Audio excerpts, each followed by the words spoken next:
Okay, Mark. Okay. Good evening. This is the Wednesday, February 26th, 2025 meeting of the Finance Committee. It is 7 o'clock or 7:05 by various clocks. We are in the Public Safety Building at 576 Pleasant Street.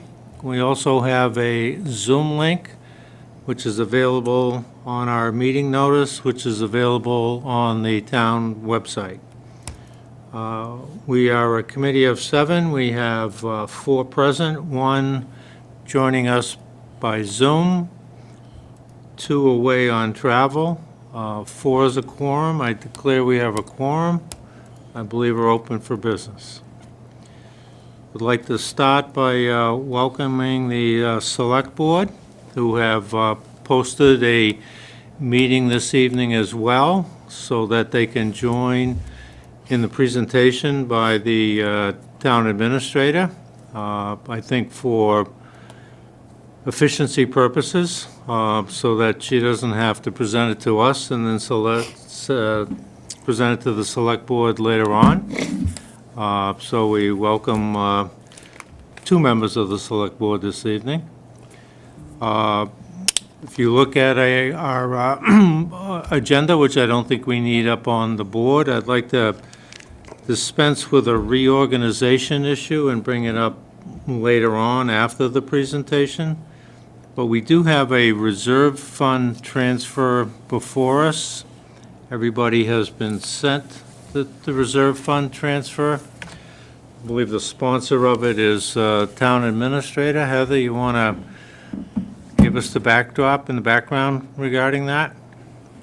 Absolutely. So there's a reserve fund transfer before FinCom this evening. It is for the total of $4,950. So we have a public building expense line or expense. One of them is for our public building for Town Hall and the Council on Aging, so some various buildings. We have about $9,397 left in that balance. Last week, we had an issue with our heat. RJ McDonald came out, they flushed the system, cleaned everything out for us again, got it working. And while they were there, they noted that they thought it would be prudent if we replaced our oil tank sooner rather than later. It has 4 legs on the oil tank. The 4 legs are starting to decay and look less stable, as well as there's a balancer under one of the feet that has broken. So to make sure that we don't run into any issues, they anticipated that it was a much older oil tank of multiple decades. The good news is that it's easy to bring in and out by going through the garage door there under Town Hall, but the cost is just shy of $5,000. Well, we have about $9,000 and some change currently left. There's a decent portion of that that's earmarked for regular annual maintenance that we do to the building, as well as we have some other anticipated costs that are coming up to be around about $4,000. So that would only leave us less than $2,000, and even at that point, we know there's things that always come up that are unexpected, and we're only in February, so we are very hesitant to tap into that additional $2,000 for this purchase. We did have the fire inspector, Jeff Elson, come out yesterday and just confirm, in fact, that he concurred with the assessment of RJ McDonald that we should replace the oil tank at our earliest convenience, and he did do just that. So we're here this evening for the oil tank for $4,950. This includes removing the old tank, pouring a slab for the new tank. They have to transfer the oil out from where it is to the new tank, transfer it to a temporary, and then put it back. It seems like it's going to be a lot of fun. So technically, is there a motion to, and let me read it, replace oil tank at Town Hall? Concerns over stability of tank includes removal of old and assembly of new, plus a poured slab. So moved. Second. Any discussion? All in favor? I think we, with a Zoom candidate or member, I think we need to do a roll call. So Seth, are you there? Yes, sir. Can you lead in the vote, yea or nay? Yay. Jeff? Yay. Tony? Yay. Jeremy? Yay. Mark? Yes. Any abstentions? No. Any noes? No. The motion passes. So the next item on our agenda is 5 or 6 items regarding the budget, not the least of which is a budget highlight presentation that the town administrator has put together and a 5-year financial forecast as well. So I think appropriately so. Heather, you and I have had some conversations off camera, off balance sheet, and the concern was, should you be quick and rush, or should you take your time? And the floor is yours and the evening is yours, so take as much time as you like. Okay, hopefully I'm in between those two margins. Not the whole evening, however. All right, so the purpose of this is to review FY '24, look at FY '25, and then look what's coming next. We originally put this together back in the fall. We did a little bit of updates, mostly just with health insurance numbers, and I think I presented a minor version or a shortened version of this to the FinCom and SB when we did a joint meeting, the working session. We did the highlights of this piece. So it's a little bit more detailed. So first of all, FY '24 budget review. So the revenue summary. So FY '24, we ended with 318,000 some change above our local receipts of what we had submitted back in the November tax recap estimate. So for those who may not always be familiar with these terms at home, so the local receipts is the money we pull for the motor vehicle excise tax, for building permits, for fines and receipts for other things, dog licenses, etc. The second piece we have here is $2,700 higher on state revenue. So that was money coming in. It was owed from the prior year, so that's why that number was a little bit higher. And then $18,000 on non-budgeted receipts. So there's always a line when we look at the revenue sheet called miscellaneous non-recurring. And that is something that we can't anticipate. It's something that the state doesn't allow us to budget for. Even if we know something's coming in, we end up putting in that category. This is often, the large group of this is usually for funds such as when we trade in a vehicle for surplus or sell for surplus, we get the money, it stays there to the following year, and then it will roll over to free cash. We have 3 revenue sources accounting for the bulk of this 318. And those 3 totaled to about 235,000. One was motor vehicle excise, one was investment income, and one was building permits. So these all came in higher than what we had originally projected. So motor vehicle excise, you can see there's an anomaly there. That's the trend going back to FY20 actuals, including FY23 actuals, and then FY24 estimate, and then you see FY24 actual. So the yellow is the estimated, which we always generally do conservatively, and then FY24 was the actual 840. There were a number of things we thought likely contributed to that. A lot of people are buying, more vehicles that are more expensive, right? Everything in general has been more expensive, and there was just a much higher number that year. We'll see how it pans out for FY25. Whether this is a permanent upward trend or whether this is a more short-term piece. We also, we don't have all the details of how many of these vehicles were new, how many were used, what year they were, and the payment of the excise and all of that. We just know that as of right now in FY24, we had a particularly good year for motor vehicle excise numbers. Heather, are you entertaining questions as you go along, or would you prefer that we wait? It's your meeting, Mark. You tell me.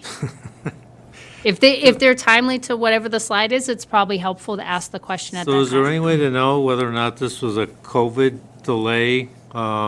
Everybody's out of COVID and feeling differently? We'd have to survey people or go to surveys that are well above our access point on a national level, right, to figure that out. But we do know, right, when you go to buy a vehicle now, even a used vehicle, they're maintaining their value longer. They cost a lot more money than they did before. So that could be a Just that we had contributing budgeted 705, and the good news is it was higher. The bad news is we missed the budget by quite a lot. So generally speaking, like if you look at the years past, right, FY20 was 703, FY21 was 741, but then it pulled back again. FY22 was 20,000 less at 722. Then it jumped up in 23 to 756. So we generally two pieces on the estimated number. Number one, we generally always estimate lower on motor vehicle excise because it's a way that we generate free cash, right? Like, we always, to your point, we want to be close, but we also want to leave a little wiggle room because we know that there's usually a good chance that we're going to generate some free cash with that number, and we don't always have that with everything else. The second piece is, a lot of times what ends up happening is we might anticipate and estimate this number higher when we go in to set the budget at town meeting, but when we go to do the tax recap, when the accountant and I sit down to look at the numbers, something else will have come in higher. Let's say the state aid came in higher, so we have to reduce the number down. So sometimes what ends up happening is the 705 isn't what we initially anticipated it to be, and we can go backwards and actually look to see what we had estimated at town meeting. But a lot of times that number will get pulled back just to be able to make sure everything balances on the tax recap. Does that make sense? Mm-hmm. Okay. All right, any more questions on that? Okay. All right, investment income was $64,000 more. So we saw this when the interest rates went up in FY23. We started pulling in, more investment income, which was awesome. We had a very progressive treasurer. She was going out there and always making sure we were getting the best interest rates.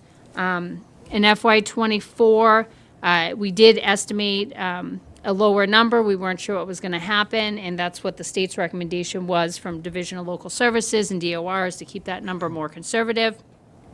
And then the number came in very high.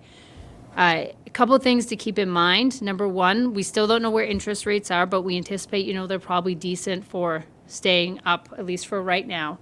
But the second thing is we're not going to be pulling in as much investment income, even if the interest rates stay the same, because the base amount of money that we have in the bank at all times is going to change, right? We just spent that bulk of money that we had, almost $750,000 on the fire truck, right? We had the money in ARPA. It was hanging out in the bank account, was doing a nice job earning some interest, and now we've expended it, right? We had a large grant money that we've had sitting there for, a decent amount, 100 and something thousand for the IT grant that we've had there for a couple of years, and now we're spending it. So those pieces that contributed to almost $1 million that were just hanging out in the bank generating interest, those pieces aren't there for us anymore. And while, yes, we always do have money in the bank, we don't generally have a large sum. It's usually much more fluid, right? Money comes in from taxes, money goes out for payments for the school and for bills and payroll. There's not usually that large balance. So we don't anticipate as we move into FY26 that large bulk is going to be there. Does that make sense to everyone? Yep. Okay. All right, building permits, we just had a good year for building permits. Please note that when we say building permits now, in this case, we're talking just building permits. So just things that are, pulling a residential building permit, a sheet metal permit, the ones that are related to the building side of the house, not electrical, not plumbing, those are looked at separately now through the Department of Revenue. So we categorize those and group those separate. So the building permits were up higher, but just because the building permits were up higher doesn't mean they were for large projects like a new house, right?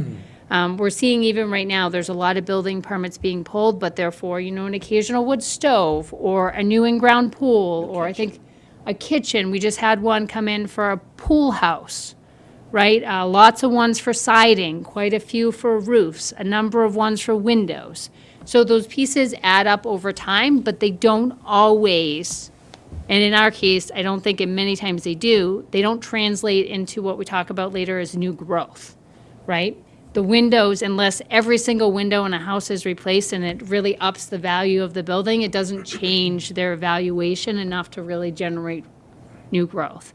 An addition could, a pool house might a little bit, a pool, but not substantial, nothing like you'd see for a new building. So, okay. Any questions on that? Okay. All right, expenses. So the year end, we ended approximately $280,000 less than what we had budgeted. So the major pieces that were under budget, and by major I mean things that were more than $10,000 that came in under budget. Bay Path, Building Department, Department of Public Works, Employee Benefits, Police, Reserve Fund, Snow and Ice, and Town Administrator. The Reserve Fund had a balance of $25,930. You can see from below here, these were the transfers out of the Reserve Fund for FY '24. There was a special state election for $6,000 some change, the town server for $4.7, legal services totaling about $3,000 through 2 transfers. And on the right, you'll see the free, I don't know, it says free cash. This is Reserve Fund, sorry, it's mislabeled. The Reserve Fund numbers used over time. So in 2020, we used 27,000, 2021, 28, 2022 was 18, 23 was 14, 24 was 25, and 25 was, so far, this was as of the fall, 33,000.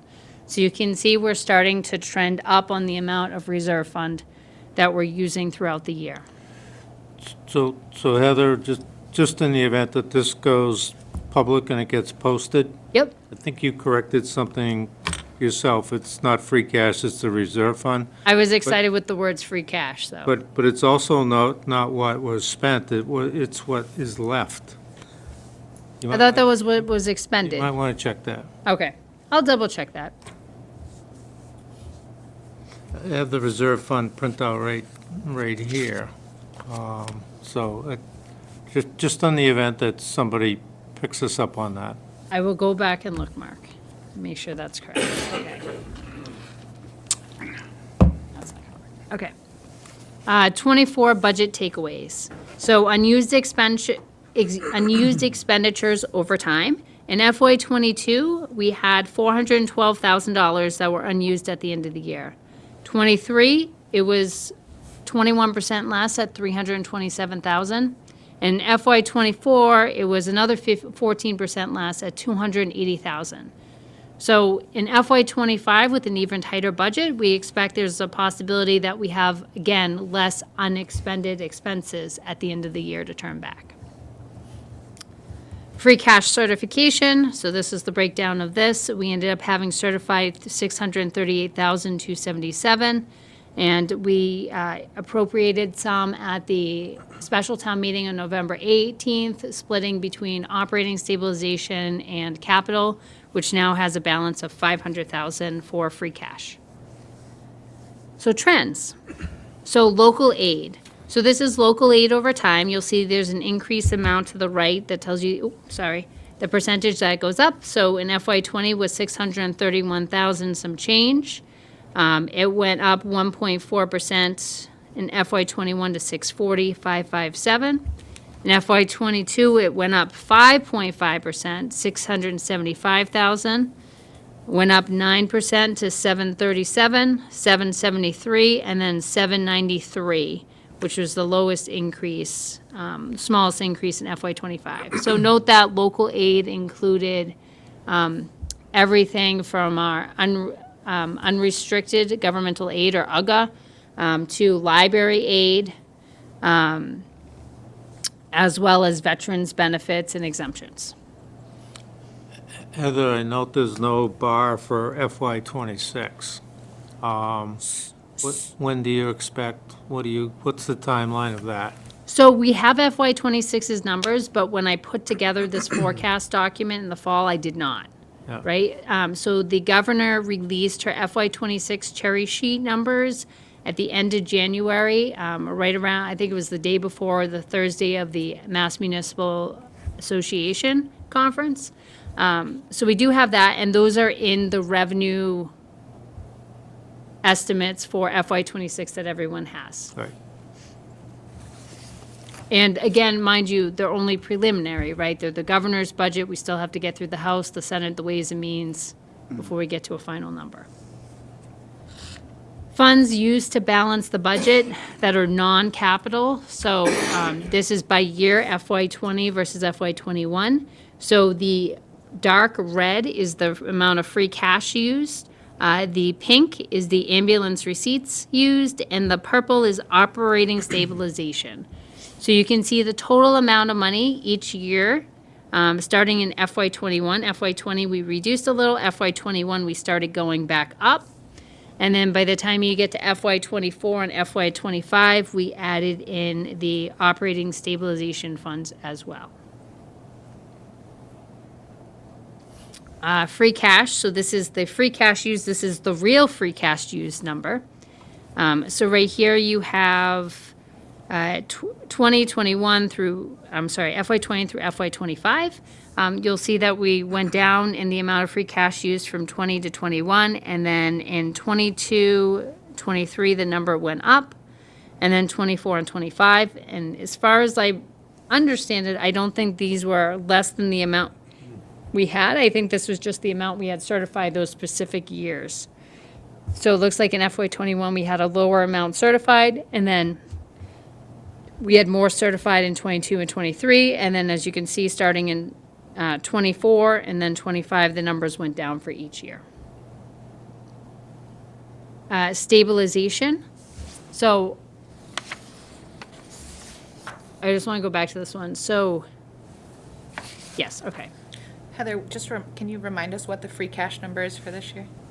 It was on that prior slide about 4 slides ago. I think it was 638? 638. Thank you. And we've budgeted 500,000 in the budget. In that special town meeting, we earmarked 138,000, half the stabilization and half the capital depreciation. 638, 277. Got it. Okay. Stabilization, so just marking that starting in '24, we used $86,000 out of our stabilization, and then in FY '25, we doubled that to 170. Ambulance receipts, this is the total amount we used year over year. In FY '20 was 346, FY '21 300, staying the same in '22. In FY '23, we increased it to 310. FY '24, we increased it to 400,000, and then in FY '25, for everything, including a purchase, we got up to 643,400. Capital stabilization, this is the amount we've used year over year. It's a little bit variable. Funds used to balance the budget by fiscal year. So this just, again, shows that we're using more and more outside funds other than operating or tax levy, local receipts, and state aid. So you can see in FY '22, we used 6.25% of our revenues came from outside of our normal sources. So other funds such as free cash, ambulance receipts, operating. FY '23 was 6.91%. FY '24, it was 7%. In FY '25, 8%, 8.2% of our budget was balanced using free cash, operating stabilization, and ambulance receipts reserved. Let's see here, okay. Any questions on that part? Nope, very good. Okay, all right. FY '25 budget update. So this is just kind of a review back from what we had estimated to what we actually had when we ended up doing the budget. So Wachusett Regional School District, non-debt. So I like to separate out the assessment versus the debt assessment, because right now the debt assessment is excluded debt, which means it matches itself and washes it on the tax levy. So this does not include that. This just includes the assessment that is inside our operating budget. So the estimated increase when we did the budget last year is 362,000. It ended up being 399. Bay Path, we had estimated 78. It ended up being 94. Central purchasing, we had estimated an increase. I'm sorry, those are estimated increases. We estimated the increase to be 12,000. It came out closer to 40,000. Regional dispatch last year came in better. We estimated 38. It came in at 29. Health insurance, we had estimated 75. It came out better at 29. And retirement, we had estimated 102, and it came in at 80. So all in all, from our estimated increases last year to the actual increases for many of our budget drivers, we came in about 6,000 on the better side than where we had estimated the year before that we were going to be. We like better sides. Can you go back to that, Heather? I hate to do this, but only because it's big print. Okay, And what do they somebody do? might see it. They make an error? Yeah, the bottom line, the difference is 4,000, not 6. And regional dispatch is 9,000, not 7. Well, I'm just batting 1,000 today, aren't I? So I don't mean to be the one that Oh, said that's that, but fine. if you post it and somebody sees it, I don't want them to think the finance committee can't add, so. No, but they'll know I can't, so we're doing well. Okay, that's fine. I will have, Sorry. no problem. Okay, FY '25 budget current evaluation transfers to D. So we had, let's see, this was as of 2/21 when I updated this. So for internal transfers, we had 10 transfers. Remember, the internal transfers are when within a department, so let's say the town administrator, we need more money in purchase services versus a supply line, we would do an internal transfer. So they totaled at that point $33,543.38. And reserved fund transfers to date as of 2/21, not including this evening, there were 5 transfers totaling $16,264. Okay. FY '25 current evaluation, so unexpected financial hiccups. We had IT power supply replacement that had fried with a surge of power a number of months ago, so that was a couple $1,000s we did not anticipate. Veterans benefits, we know we're going to go over. We just have incurred higher costs for the veteran we have in town that we provide services for this year than we had anticipated in past. We always get reimbursed for those, but it's not for a year or two. It's usually a little bit of a lag time out on the state benefits or state aid. Heating issues at Town Hall. RJ McDonald has serviced us a few times, and they are now working on replacing the oil tank in the concrete pad. We did not anticipate that. DPW equipment, there's just an increased cost of expenses for equipment repairs and breakdowns, and we just seem to have one of those on a regular basis. We're keeping an eye on legal services. As of 2/24, they were already at 85%.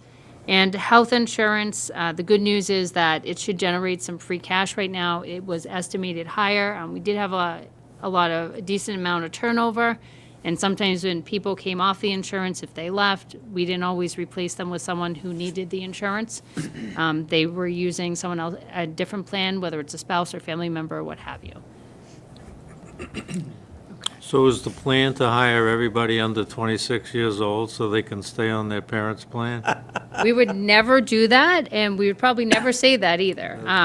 No, I think it just depends on, most of the time, everything's pretty fluid with the health insurance, so you can usually, if you add in a couple extra plans, you're usually safe because it usually is a wash, right? You'll have some people come on and some people will go off. You'll have new people come and they'll take insurance, and you'll have other people who don't take health insurance, and generally balances itself. Okay, let's see here. 5-year forecast, okay. So just a reminder, so when we do this forecast, we do it usually in the fall, and we did this one predominantly at that point. And those are numbers we were guessing at the time of where they are. When we do forecasting, in the 1 to 2 year window out, there's a decent amount of accuracy to it, right? Because we have most up-to-date year numbers for the prior year. So when you base even like a general assumption of, let's say, 12% increase for health insurance, you're basing on 12% of the real number as opposed to the prior year's estimated number. So the more estimated numbers you have, the further of a guess it is, right? 5 years out is a heck of a lot less accurate than 1 to 2 years out, when it's more closely tied to the most actual numbers. So, question we get a bunch, what is a financial forecast? So it's a projection of municipalities' future financial performance. Gives us the ability to look at things. It's also based on assumptions, historical data, trends, and some external factors. We do this for a number of reasons. One, it's something that is strongly recommended as a best practice by the state Division of Local Services. It gives us an idea of risk management, also provides some transparency. Also gives us an idea of where to go, and we use numbers in this to even think about in the fall, like when we did the working session with FinCom and SB, how do numbers pan out and what do we do for budget guidance for that year? The town charter also calls for the town administrator to do a 5-year forecast annually. Revenues. So we generally take a conservative approach to revenues. We don't exceed what we reasonably expect to get. And we talked about that a little bit with like motor vehicle excise as well as other pieces. State aid, we usually assume about a 2 to 3%. Past few years have been around 3. FY24's numbers from the governor started lower and then they got higher by the time they were finalized in the budget process, so there is some variability to them. Additional funds, so in this forecast, I made the assumption that we were going to continue to use and have available $400,000 of ambulance receipts reserved for each of these 5 years, and that we were going to continue to have and to appropriate $500,000 of free cash. So obviously, if free cash gets certified in future years at a lower number, there's less available, or for some reason ambulance does, or we need more funds for ambulance to be redirected elsewhere, there might be less available. So this is a look at the tax levy from FY25 to FY30. So the FY25, these were the estimated numbers going in, and then you see the FY26 numbers.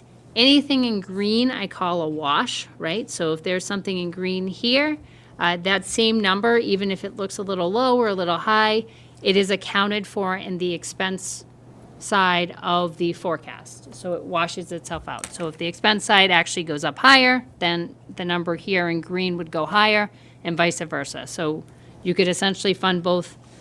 You could always keep the green line 0 if you wanted, always match, but it's better to have the closer number we can. Okay. A lot of times too, we don't usually have like the Bay Path excluded amounts and the school override amount numbers in advance because it's based on the assessment, based on our numbers each year and how that breakdown is. So again, this is just a best guess.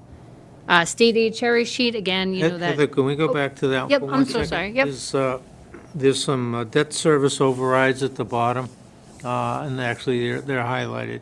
Is there a new updated debt service schedule? I think that the one that's been kicking around between committees might be a little dated. Is that something that you could provide, or we could make a request to ask you to provide it? Yeah, I think we can have Liz provide that. Okay. She'll have access to that, most certainly.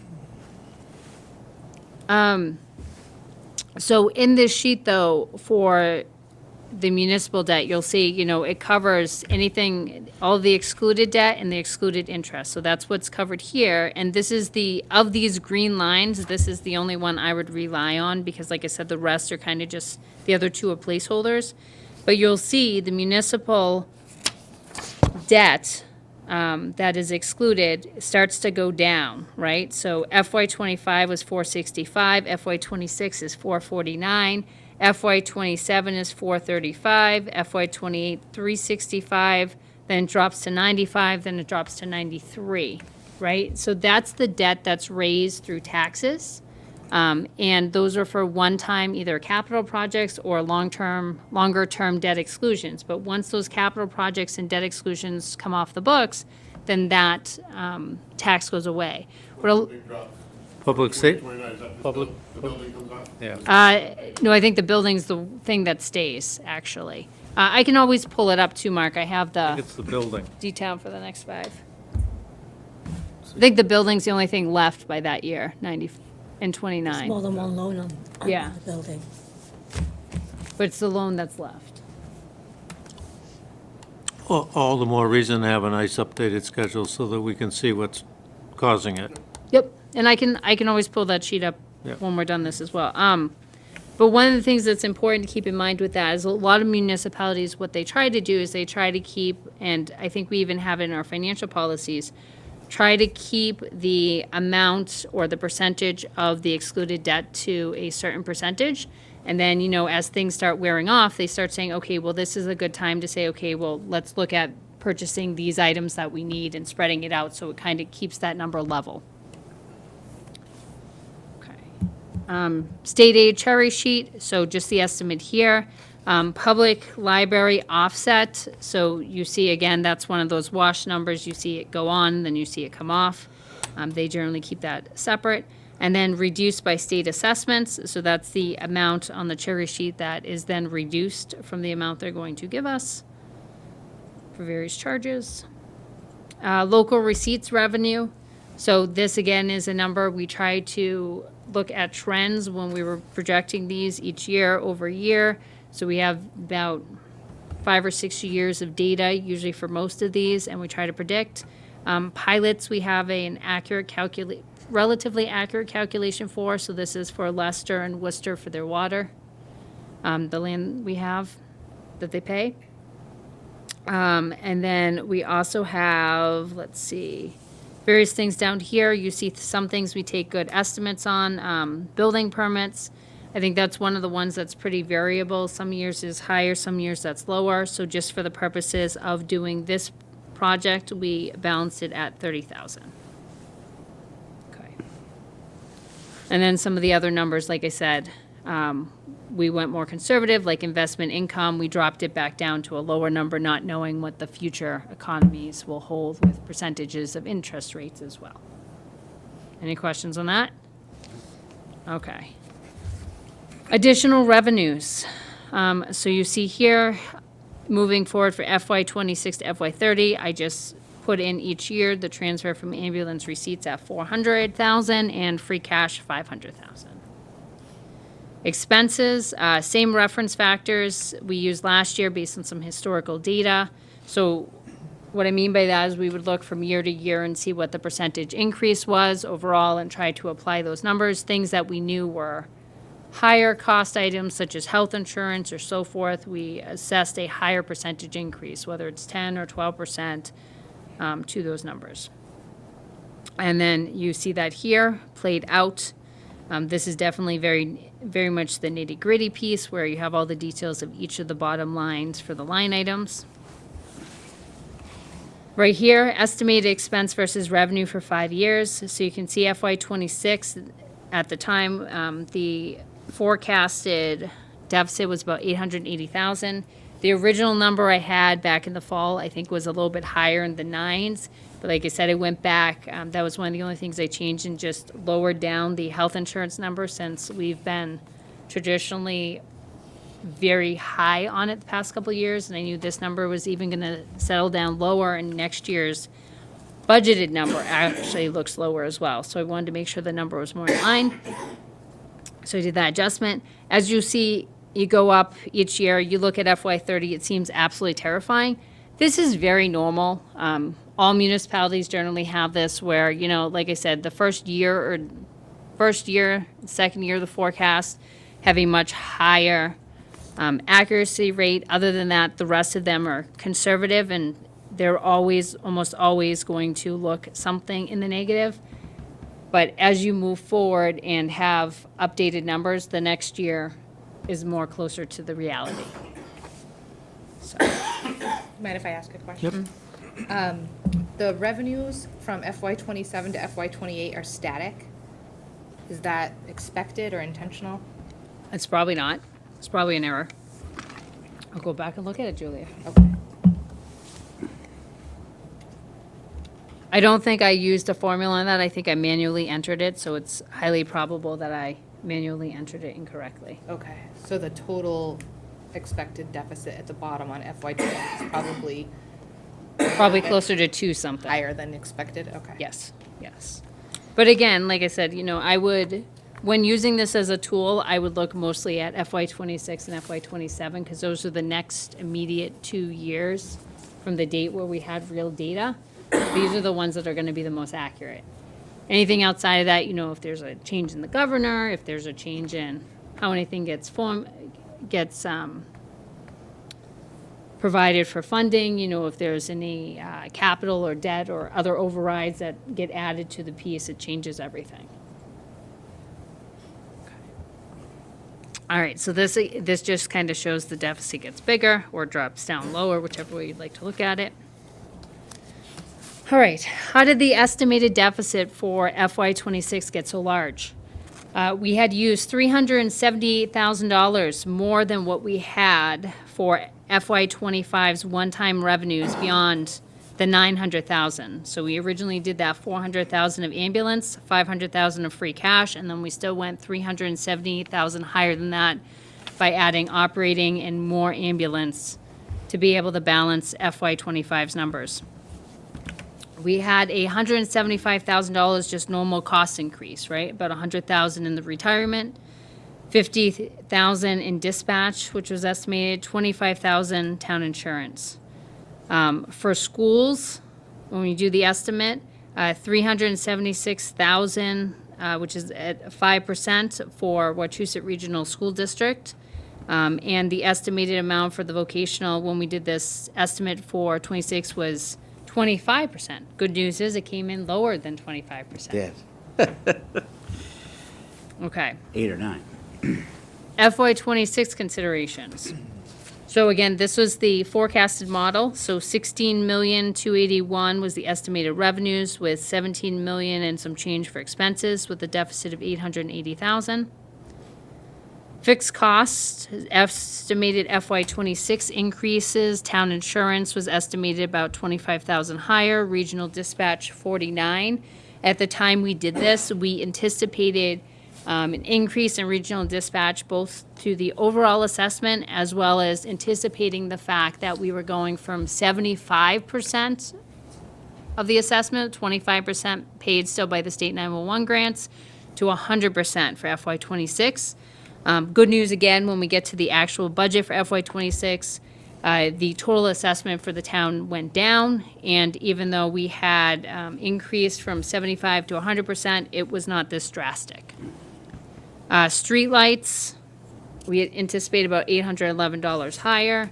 Veterans agent, we anticipated non-excluded debt principal to go down, as well as the interest. Employee benefits, we anticipated about 50,000 higher. Retirement assessment, a little over 100,000 higher. Wachusett assessments, 376 additional, and vocational at the time, 135. So we anticipated when we did this about $729,000 of fixed cost. In summary, the added approximately $729,000 to the budget through the budget drivers, and FY '26 numbers predicted a deficit going forward of about $880,000. And that's all I have. Heather, on that same package, Yep. can you scroll back to additional revenues page? It's about Yep. 6 or 8 back. This one? 30. Page 30. Page 30. What page am I on? Oh, wow. Keep going. Why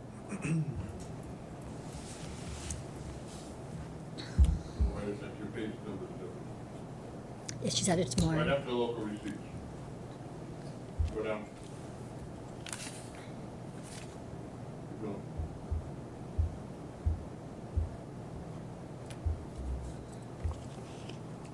Next one. Here we Okay. go. So I'm surprising myself by I'm being the one to talk about this, but if you look at free cash, you've got, and I don't mean you, we have 500,000 budgeted all the way out forever. And if, if the budgets are going to be tight going forward, which they are, we're not going to see that generate free cash in the way that it has in the past. And there's only two components of free cash. Either you spend less and or you take in more revenue. I don't think we're going to miss the revenue like we did with the motor vehicles. I think that's kind of an outlier. So my point is that I'm convinced that the $500,000 is going to be way lower. And it should be if we do better budgeting. That should shrink unless some windfall comes about us. But we're relying on that, and I think while we focus on the FY '26 budget this year, I don't think we can lose sight if we happen to talk about future years that we may be relying on something that's just not gonna be there. And if you allow me to just drop my other shoe, if you go to the page that has, and you have it more detailed in one of your other presentation, but the 5-year summary of the whole shooting match. Are you all done otherwise with the PowerPoint? Because I can pull up the Excel, which is easier to read. Yeah, it's the same schedule, and it might be, it's on the portrait, it might be a little bit easier to see. Just give me 1 second.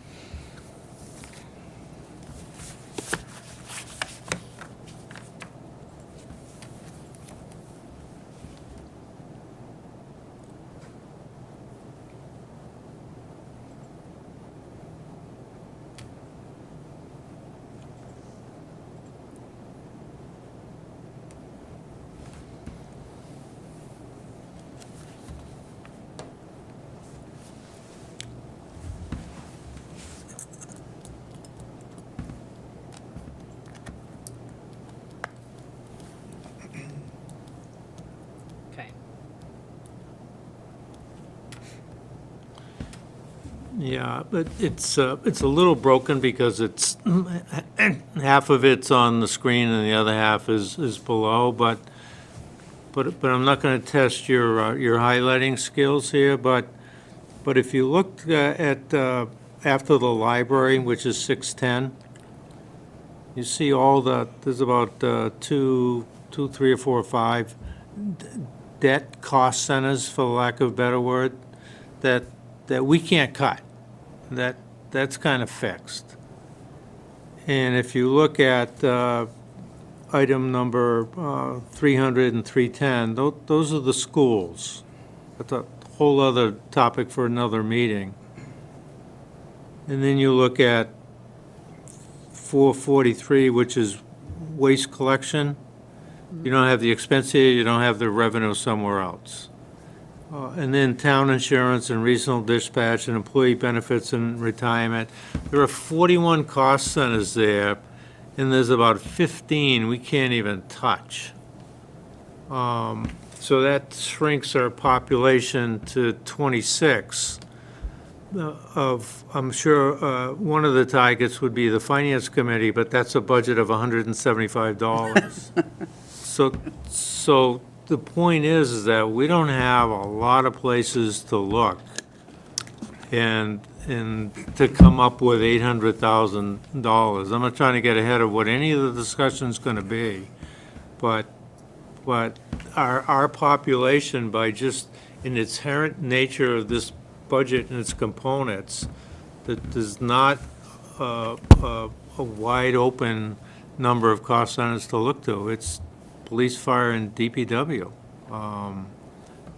to a large extent, and the schools. And I don't want to dismiss that, but I don't want to get ahead of myself either in saying Bay Path has come in at the minimum local contribution. So we may not like it, but there's nothing we can do about that. So we got a big job ahead of us. That's the point.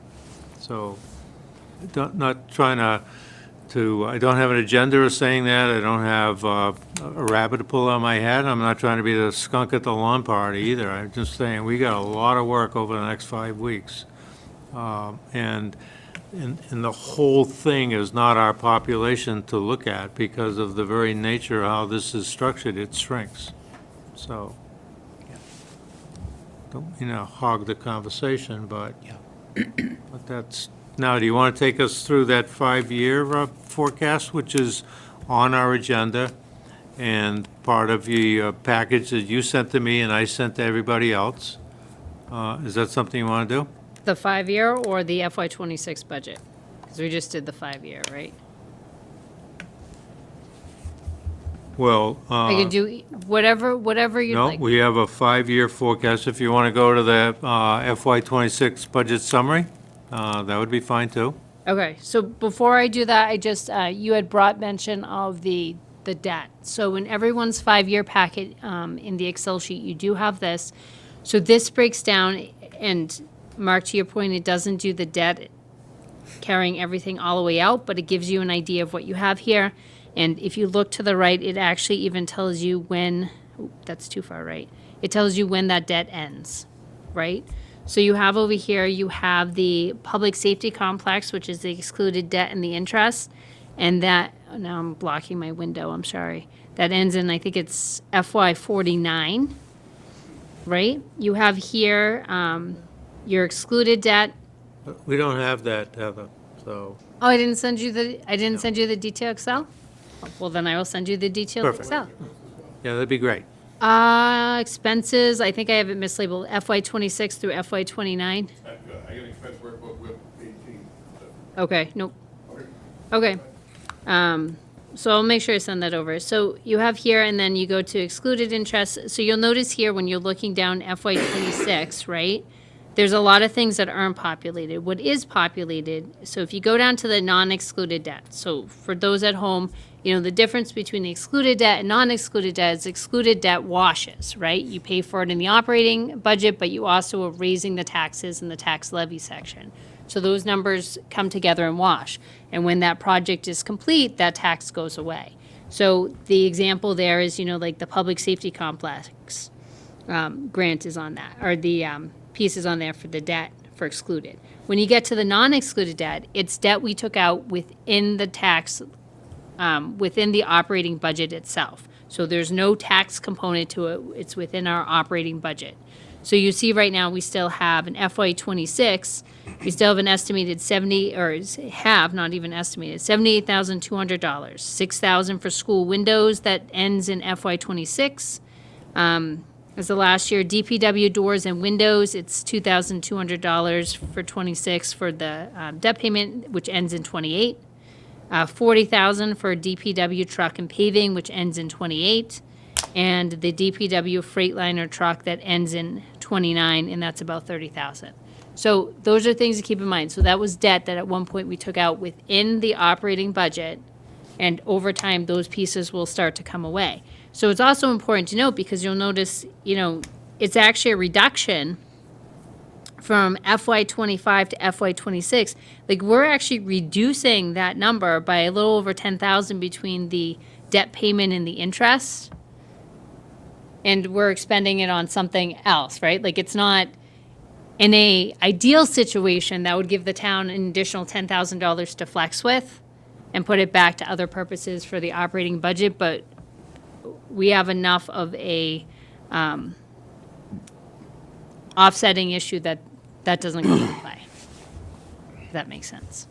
And then you'll see when we go to FY 27, we drop even further down, another $30,000 that's not going out for that purpose, and then the next year, it's stagnant, and then it drops again in 29. So, all right, so are there any questions on that? Is there any other questions in the 5-year forecast? Mark, I can go over as much of this or as little of this as you want. I tried to keep high level in the If you PowerPoint. think you've completed what you want to present, then that's fine. Select Board, either of you have anything you want to see more of? So I know that we had gotten some numbers from Wachusett already. Did you update any of the information with the current Wachusett numbers? I have not updated, so that's the 26 budget itself and not the forecast. So the forecast doesn't have any of the updated numbers in it. And the FY 26, the only numbers that I had utilized were the ones we received at the last meeting that Mark, yourself, and I were at. Okay. So I'm not just wondering, changed because, since. you know, the superintendent let us know at that meeting that his intention going forward is going to be for probably a level services plus 1% for the next several years. And so I'm looking at the estimated expenditures for WRSD, and I think they're probably low on the forecast as a result. Yes, because I think I was using 5%. So I understand what you're asking. Let's see, what do I say? Adjusted for actual, nope. G12, reference sheet. Nope, I only did 5%. So I can most definitely do that as well, and update it to 6% if that's what we think he's likely to ask for. But the problem is that 6% on his side is not 6% on our side, right? 5% on their side is 8-point-something% and 6% on their side. For this year, for us, is 9.54. Right, So- so that's my point, right there, right? So 5% is roughly, is gonna end up being half of what we should probably be anticipating. And that's what I can do. I can change, just for the forecasting purposes moving forward, I can change the estimates when we get to do this exercise next year to 10%. Just to cover us, it'll be a little bit higher. That way, if it's 8, 9.54, 10, hopefully it'll be a higher number and we'll always come in lower. Although I don't think anyone wants to talk about the school budget being above our assessment of 2.5, let alone 5 or 10. So, okay, great question. Any other questions? None here, thank you. Okay. All right. Seth, do you have any questions before I move on from this section? No, thank you, Heather. Okay. All right, Mark, so you want to jump into, I don't even know. Whoa. There we go. You want to jump into FY '26 budget now? Yeah, we can. Yep. Okay. You want to start revenues, okay? Yes. Okay. Let me just pull that up.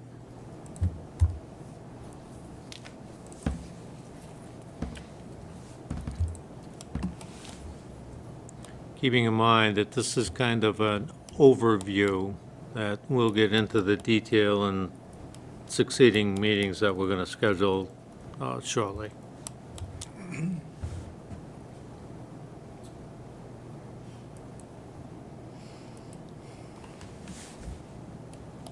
Oh. Not gonna want that. People jump around.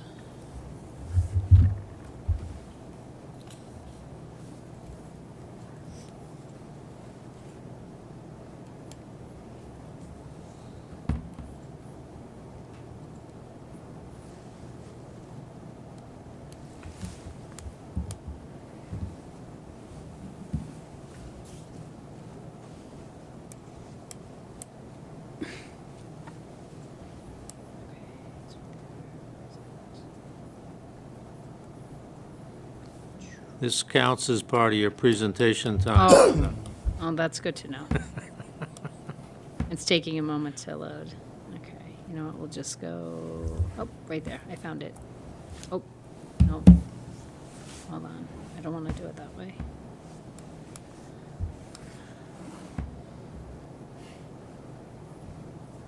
There we go, okay. All right. So I believe Mark sent this out to all of the FinCom members. I think Select Board should have this as well. So this is the revenue sheet. So there's in Excel for the revenue. Depending on how much time folks have, there's also a PDF version. I think everyone has both. Yep. So folks can decide if they want to navigate around. Usually in this, anything that's colored right here, so like you see the hyperlink, it should link you to the page with all of the details. Same thing as in the forecast, anything that is highlighted in the screen means that there's a corresponding section to it that in the expense book should offset that number completely. The only thing, there's lots of cells here for FinCom. If you guys are interested in unhiding, you can see the whole history, everything we've documented. But for this purpose, you see FY25 and FY26. We say FY25 actual in here, and this is what we're trying to say, but that is what we have budgeted for the numbers on these pieces.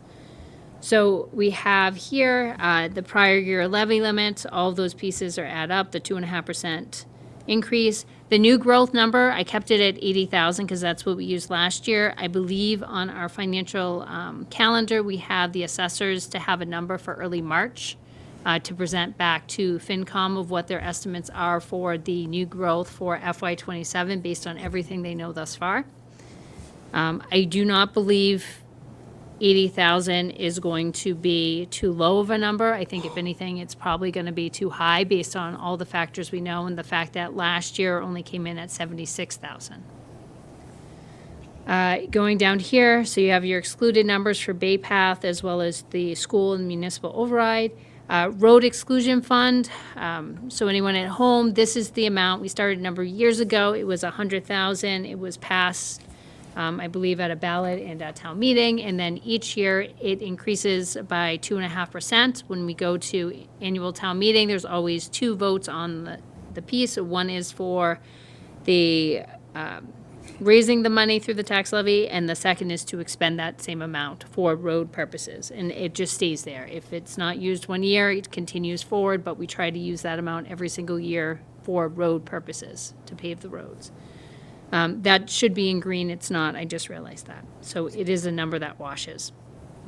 Unused levy limit, this is not something we generally enjoy the ability to put a number in. Some communities do have an amount of levy that they're not currently taxing. We do not, we have, for as long as I know, have always taxed to our levy limit.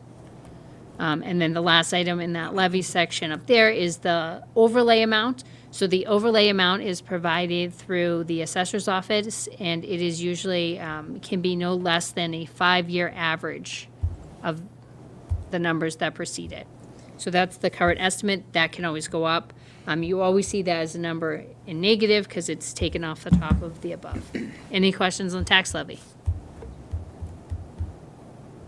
Okay. Nope. State aid, this is the number the governor has on her cherry sheet, her version. So these are the numbers we use. These are the ones that come in. You can see the brief calculations on the right. The only number that seems odd, and we'll see what ends up happening, is just veterans benefit reimbursement jumped way up. And whether that's because they're processing them faster or they're using different calculation. I do have it on my list to just touch base with COMMIITTEE, the principal assessor, just to touch base and see if she knows something on that that I don't know, for that number being so high. And you'll also see similarly the veterans blind elderly exemptions is also at a higher number than it usually is for several years. Public library offset, again, that's money that comes in and then is put aside for the library purposes. And then we have the state assessments. If we skip over to those really quick.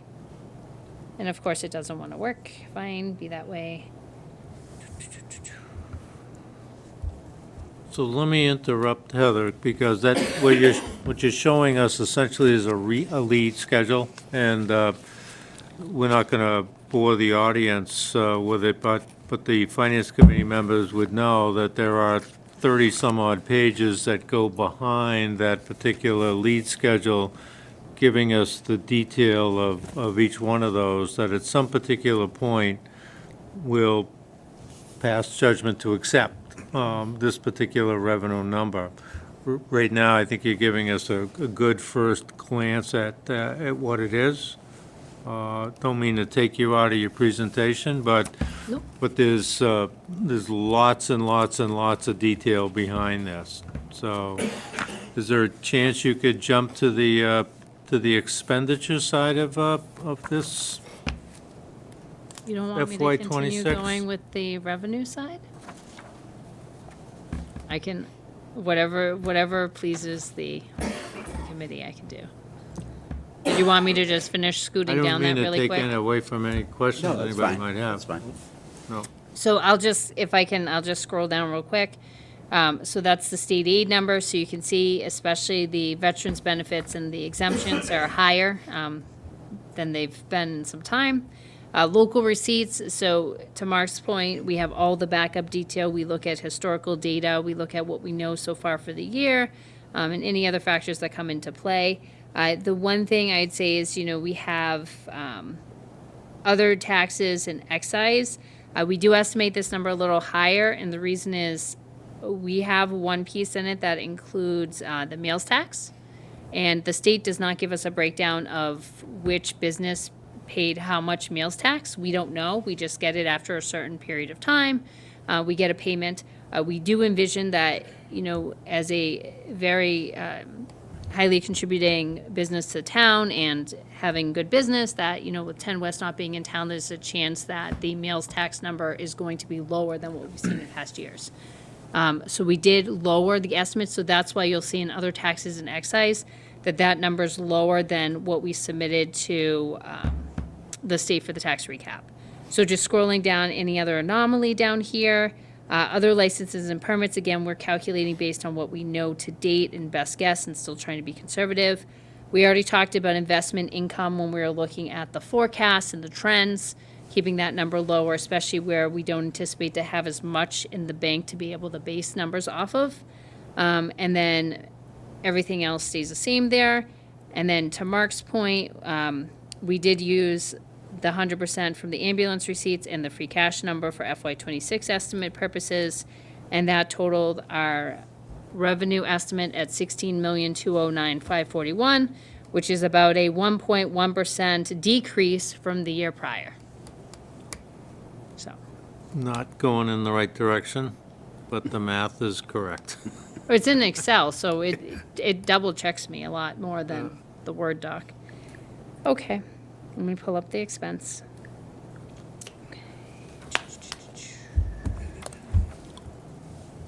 One second.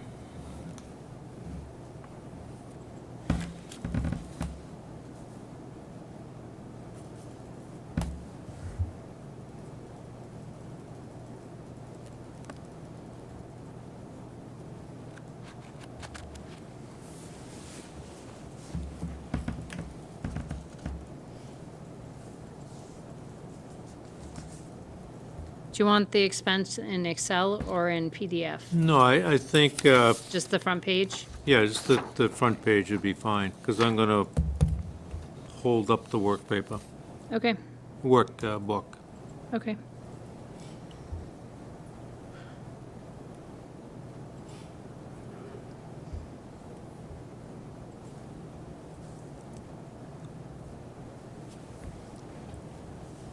Okay. Should be loading, there we go. All right, so this is the FY26 submitted budget. So as we had talked about when we developed the budget guidance with the FinCom and the Select Board, the guidance to departments was to keep the budget to 2.5% that was submitted, and then anything that exceeded 2.5% for, to Mark's point earlier, the budget lines that we can control and we have say over, anything else was submitted on a separate out-of-guidance sheet, which I think, Mark, you have those. Yes. You're just, I don't think they've been distributed just yet, but you do have them. As of tonight, right now, no, they have not. Okay. But Mark has those. So I think couple quick notes on the top. So the first note is that, wherever we could keep things to under 2.5%, we most certainly did. And all of the departmental budgets, with the occasion of like a penny or two things getting mixed in a conversion chart, they should all be 2.5% or less. That being said, that's not to say that that's all that department needs to be able to operate. In many cases, they've had to put operating expenses on that out-of-guidance form because the number just doesn't allow for it. You see this a lot specifically when you go to look at the smaller departments, right? If you give anyone even a 2.5% raise sometimes, you end up on an out-of-guidance because it's such a tiny budget, it can't sustain that increase and stay within 2.5%. So we tried to do that across the board for everyone, so everything was equal and fair. The other thing is, in that joint session we had with FinCom and Select Board, there was a determination in a letter that was sent to the school, Wachusett Regional School District, that said anything over 2.5% increase on the assessment alone, we would put forward and look at separately. So in this budget, 2.5% is accounted for, and then anything less, which in this case, Julia, I had used the lower number that was presented to us a few weeks ago as the out-of-guidance number. But, so this calculates, when we look at what the bottom total is and where it differs from the revenue, this is based on the school at only a 2.5% increase for Wachusett.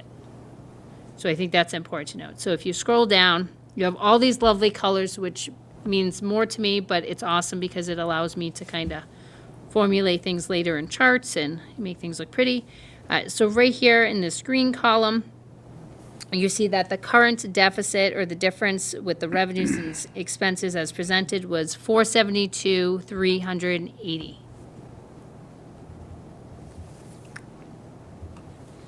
Now, what I'm holding up here, I don't know if Scott can put the camera on me for a second. This is essentially the expenditure workbook.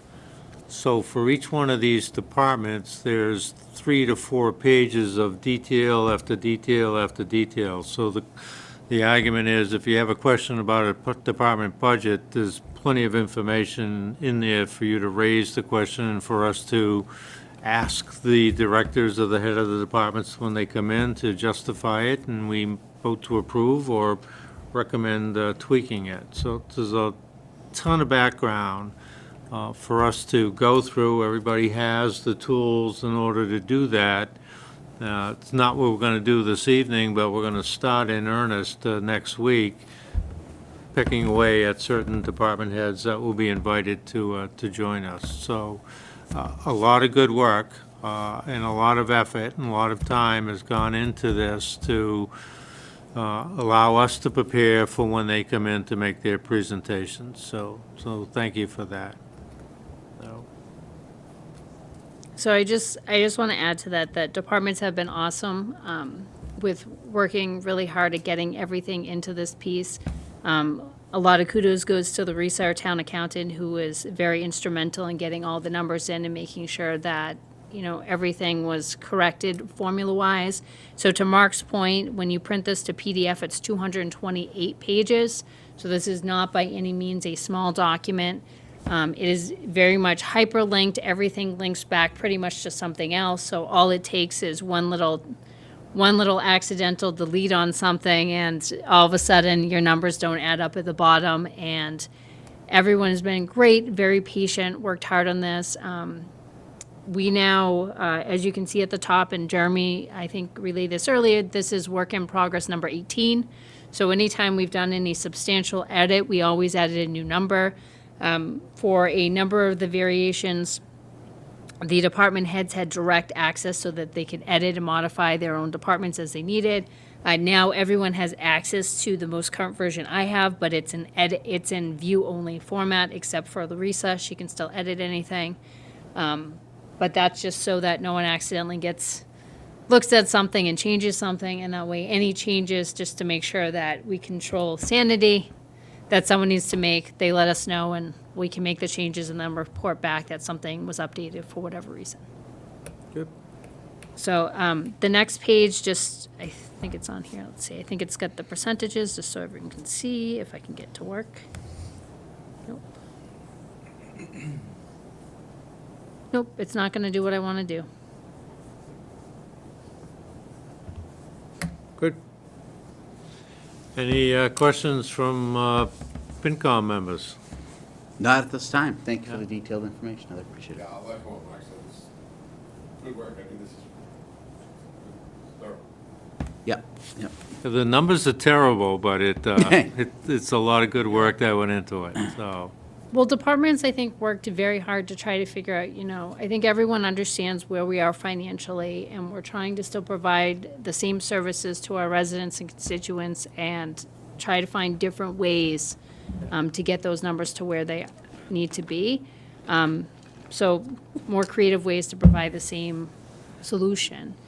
Like I said, sometimes it's really hard because some of these budgets are so tiny that if you add $10 because a cost goes up, next thing you know, you're out of guidance. So it's a very frustrating process. We threw a lot at folks this year. We asked them to do an out of guidance form, which we've never done before, for every single line item that they had something different on. So some people have a couple sheets, some people have two, some people just have one. We also asked people to do a narrative. So Mark, I think you do have a pile of those as well. And I can go through and edit, make sure those are good to go and send them back out. So a lot of the departments really try to figure out, you know, how to summarize what they're doing. So people at home who aren't maybe sure what the services they provide, but also look at what the changes are and what those numbers look like at the end of the day. So let me be quick to clarify that if I say the numbers are terrible, it's not because of the poor effort of the department heads on their budget, it's in spite of their good effort. So now the ball's in our court to do what we have to do, so. And I would be remiss just not to go back and say again, you know, when we have the out of guidance forms, and this was a new process, we've never tried this before, right? The notion is to try to give the finance committee a couple different ways to view the picture, right? So the first picture is the budget, 228 pages, which is, this is the budget where departments are the 2.5%. In line, here's where the numbers are, and you can see things that are outside of it, employee benefits, retirement, and so forth. The second piece is looking at those out of guidance forms. And when we say out of guidance, we don't necessarily mean something a department would like but they can't have. It just means something that pushes their budget over the 2.5% guidance, right? So again, in many cases, if someone is getting an increase for a department, or let's say when they first were hired, we said we'd give them an increase with their certifications or what have you. If we have to do any of those increases, the budget can't absorb it. So sometimes you'll see, okay, well, the out of guidance is actually to allow them to continue working the hours they currently work, right? For small departments, that happened a number of times. Other times it's, obligations that they're contractually obligated to provide, but it just doesn't fit within that 2.5%. They had to pull something out to be able to get those numbers to balance. Julia, Carol, any questions on the budget material that's been presented? No, not at this time, no, thank you. No. Heather, you said you used the lower number for the Wachusett assessment in here? I used only 2.5% in there. So the number itself isn't full. Okay. That's just 2.5% of what their assessment was in our budget this current year. Okay. And then the balance is on an out-of-guidance sheet. Got it. And it's the lower number. So if it changes to the higher number, we just modify the out-of-guidance sheet and so Okay. there. And the intent with that as well is that as the FinCom goes through its process, once you guys go through every single department, whatever the final number is, we can just make an amendment in that column that's currently blank for the Finance Committee recommendations for each of those. And that would include any increases or decreases, based on out-of-guidance parts. Thank you. So we're going to return to our meeting agenda and go down to number 5, which is future meetings. Some would argue we might be a week or so behind. I had hoped that we might be able to meet last Wednesday, the 19th, but respect everybody that had to observe school vacation, and we didn't have a quorum. So here we are this evening. So I think if we can put, with one exception I'm going to make or ask right now, if we can put the next 5 Wednesdays in our calendar, I'll send out meeting notices in advance, but for everybody to plan that they're going to be the next 5 meetings to go pretty quickly. Yep. Not to rush, but to move pretty quickly.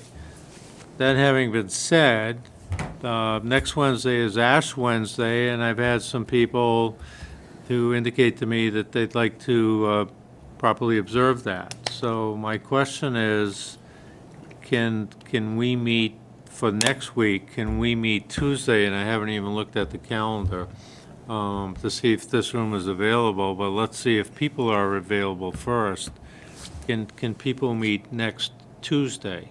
Yep, works for me. The only day I'm not free next week is Monday at Bay Path Budget Meeting. Yep, so Tuesday you can make it, Tuesday I can make it, Tuesday Jeremy can make it, Tuesday works for me. Tuesday.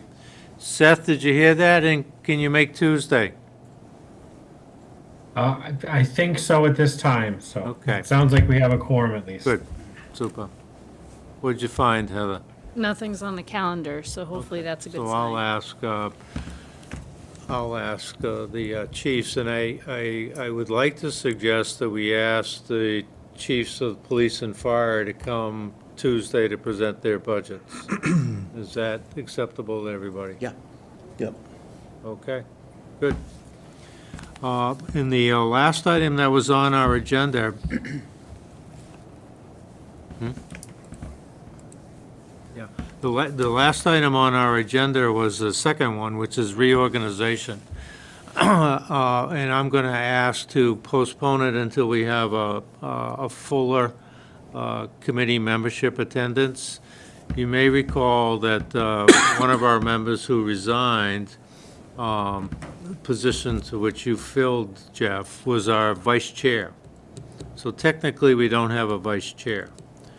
So you might think it would be as easy to just elect a vice chair and go about our business, but the recommendation is that we do a complete reorganization.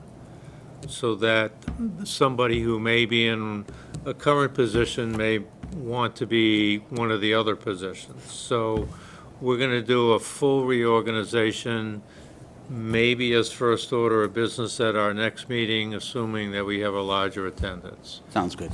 So originally I said certain, and I checked, frankly, with the town clerk in terms of how this should work, and she strongly recommended a full reorganization. I have no argument with that. No. So that's what we're going to do. So Makes if you'd sense. like to start your campaigning for those positions in a Don't week, think so. you're welcome to do so. So, and with that, several of us serve on other committees. Didn't have the chance to give you a heads up, Tony, but do you have anything you want to bring us up to date on economic development? We're not really doing anything. No, I'm just kidding. Actually, no, there's some good, there's been a lot of good things going on. Without taking up too much time, we've got we've been helping some new businesses kind of get up and running in the limited space that we have. So, if you're familiar with Charcuterie Woo, it's somebody who lives in Paxton, just a great, phenomenal couple that works out of the house. So they're working on getting a storefront in the next to P-Hop behind the Meta Wellness building right there. So that's in the works. That's going well. So Yeah. Building that no one ever knows is there. well, it's funny because and that's because I didn't even know this before, but the same person owns that building, P-Hop, Theo's, and Total Appearance, and all Yeah. the shared parking lots, and he lives in Shrewsbury. So we're trying to build a relationship with him and the realtor that he works with, and get businesses in there that fit the town and make sense with the town. So that's part of where we're going with that. So that's been going well. On a more vague note, there's also somebody in the process of starting an ice cream shop. Oh, I'd like to know more about that. I know. Where is Well, that they've kind of opening? I'd asked me to say, keep it, they don't want to give specifics yet, because they're not far enough in the process about where it's going to be, and, but that's moving along as well. So I know Julie's been super helpful from a Board of Health perspective with both of them, and some fun things that have come up. But, so that's moving along. We have a meeting tomorrow, and then the end of March and the beginning of April, we're going to have a networking kind of session with businesses in town. I talked to the chamber, they're gonna come to the Wachusett Chamber. The banks, hopefully we're trying to get them involved, and just get everybody, like a little networking opportunity. It'll be at the Sky Deck at Soccer Asylum. And for anybody who doesn't know that too, like, that's been revamped. The whole upstairs of that is a kind of an Irish pub, open to the public. So I think Rick's gonna have a ribbon cutting type of thing, or a grand opening fairly soon. So that's a pretty cool thing. It's going on. There's a lot going on. We're trying to, with what space we have, once you get through these projects, there's not much space left. So it's going to be really just working with existing businesses and, networking events and anything we can do to help people grow. It's not just about adding new businesses. Like, how do we help the businesses that are here now, get more business and maximize their opportunities? So that's what we've been doing. Good update. No, thank you. Update I would give is, by virtue of Finance Committee serving, a member serving on the Capital Improvement Planning Committee, I serve there. Ideally, we would have had all of our work done for the Finance Committee this evening, but I think we're about halfway there. Mother Nature did not cooperate with us, so we have some remaining issues with regard to DPW and Police Department, and we hope to close that shortly. I will tell you, there'll be some things that will be coming forward that may impact the budget that we're talking about right now. We've agreed to do something with the library. The fire department has a very ambitious and creative plan for a new ambulance. And Wachusett Regional School District and the Paxton Center School. Seems that boiler problems are contagious around here, but they have a problem, and the Capital Improvement Planning Committee has looked favorably upon that. So we haven't closed it, don't want to get ahead of myself, but there'll be some things coming forward to this committee. Some may be debt-related, some may be capital depreciation-related, some could be all kinds of combinations. That we can only make recommendations to the select board for them to make the final funding decisions, but we haven't just closed the loop on what the capital request decisions are. But we're close, so hopefully we'll get that to you shortly. So, We also have school. You got any? Yes, for Bay Path, sure. I just want to say, if anybody out there hasn't toured the school, I know a lot of people in town have students there. I encourage it. It's really fascinating to see the different programs that are out and around there. It's interesting to see the amount of competitions that they're out there, competing in all over the place at different programs. It's kind of special to see it. And I know, Mark, you've been in the loop here, and Heather. I am committed to, as well as Peter is, to any opportunity we can to get the Bay Path kids to do work in this town and work on projects. We're going to keep that. That's right on the top of my list. I know we kind of surfaced the idea of the separation of the white building and PCS. It was just too big of a project, frankly, given some of the masonry, the stuff that's there. But we are committed to continue to kind of look at projects where we can utilize the Bay Path kids, as both an educational thing and a discounted labor, so to speak. So, and Heather and I have a list we're working on, and I'll volunteer my son, he's a junior in electrical. okay, great, there you go, that's some free labor. So, I mean, I think that's a creative way. And one thing that's come up as a topic on the Bay Path School Committee is, as you probably know, and others that have had students, that historically every year they've built a house. We have one on Davis Hill Road where I live. That program continues, but there's been continued discussions about, not necessarily doing away with that, but whether we're expanding it to focus more on community projects, which I think is a worthwhile cause. I mean, after all, we are the taxpayers that are paying into that school system. So that's a conversation that I will continue to bring to that table there, that we're not only looking at building a house every year, but that we are looking at spending some of this effort into community projects. And some of that stuff goes on already, but I think that's a worthwhile conversation going forward. I personally think it should actually be ahead of building a house first, to work on community projects in the member towns. So continue to good? and our budget meeting is next Monday, so I will be there for that. I don't expect any radical changes from the numbers you've seen, but we will be there, so. Good. Any from the public? Do we have any public? Can I No takers. Is that big, bad, famous motion in play to adjourn? I'll help you with that. So moved. Second. Second. Any discussion? None. All in favor? Aye. Seth? Aye. Jeff? Well, I'm sorry. Aye. Tony? I Jeremy? Aye. Mark? Aye. Abstentions? None. Nays? None. We stand adjourned. Thank you all.